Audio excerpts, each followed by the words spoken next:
जो मणिपुर में जो अभी हो रहा है, मतलब ये हद से ज़्यादा बढ़ गया है, लिमिट क्रॉस हो चुका है।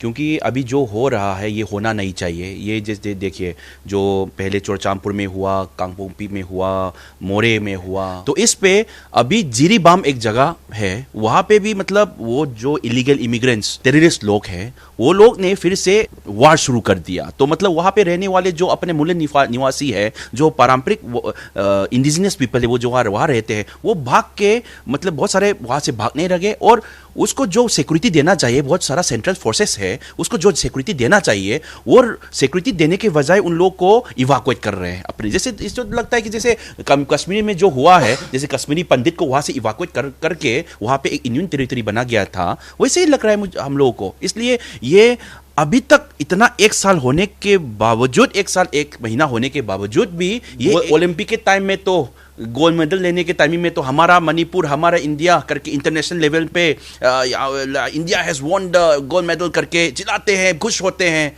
मणिपुर की वजह से होते हैं ना, नॉर्थ ईस्ट की वजह से बहुत सारे होते हैं ना। उस तरह के टाइमिंग में तो फक्र महसूस होता है कि भारत के लीडर्स लोग, इतना फक्र महसूस होता है कि हमारा ये इंडिया से है, मणिपुर से है। ये ओलंपिक के टाइम में, स्पोर्ट्स के टाइम में, कोई इंटरनेशनल लेवल का स्पोर्ट्स हो या नेशनल लेवल का स्पोर्ट्स हो, हमेशा नॉर्थ ईस्ट पहले आता है, मणिपुर पहले आता है। पर ये इतना मणिपुर, हमारा मणिपुर जो भारत के शान नाम ये लेकर आने वाला जो हमारा स्टेट है, वो अभी जल रहा है, एक साल एक महीने से जल रहा है। पर क्या हो रहा है हम लोग को मालूम नहीं पड़ रहा है। ये क्यों हो रहा है अभी तक, ये क्यों हो रहा है, ये इसका रीजन क्या है? क्योंकि हमारा आरपीआई तो हमेशा लोगों के लिए और हमारा नेशन के लिए, हमारे स्टेट के लिए भलाई सोचने वाला पार्टी है, हमेशा आगे खड़े रहेंगे। मैंने भी हमेशा आगे खड़ा हुआ। We really urge to the government, to the especially to the state government to take the possible steps, to necessary step as soon as possible, क्योंकि अभी टाइम नहीं है कि इससे ज़्यादा लिमिट क्रॉस हो गया तो लोगों का मतलब ये fundamental rights, right to live, जीने का